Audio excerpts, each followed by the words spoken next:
Hello అండి, అందరూ ఎలా ఉన్నారు? మేమైతే చాలా బాగున్నాము. అండ్ వెల్కమ్ టు ఈషా కుట్టి ఛానల్. ఈరోజు సింపుల్ అండ్ ఈజీగా ఫిష్ ఫ్రై ఎలా చేయాలో చూపిస్తాను.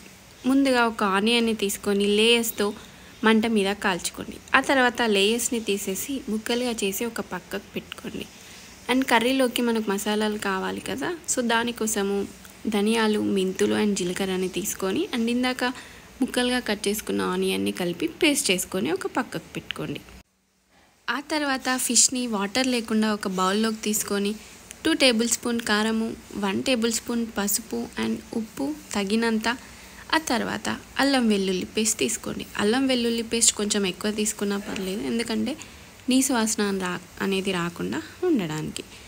ఆ తర్వాత ఇవన్నీ కలిపి గరిటెతో కాకుండా మన చేతితోనే మంచిగా మ్యారినేట్ చేసుకోవాలి. గరిటెతో అయితే మొత్తము పీసెస్కి సరిగ్గా పట్టదు. ఆ తర్వాత ఇందాక చేసుకున్న ఆనియన్ అండ్ మసాలా పేస్ట్ ఉంది కదా, మసాలా పేస్ట్ని కూడా చేయితో మంచిగా అన్ని పీసెస్కి మంచిగా పట్టించేలాగా మ్యారినేట్ చేసుకొని ఒక 30 మినిట్స్ పక్కకు పెట్టుకోండి.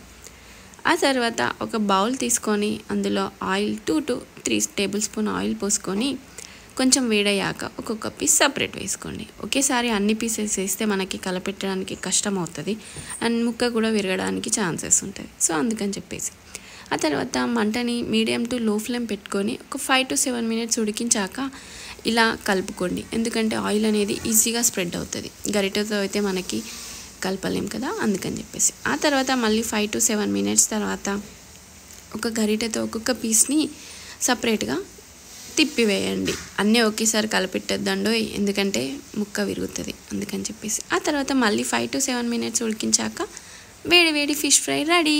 Thank you so much. వీడియోని అందరూ ఓపిక్గా చూసి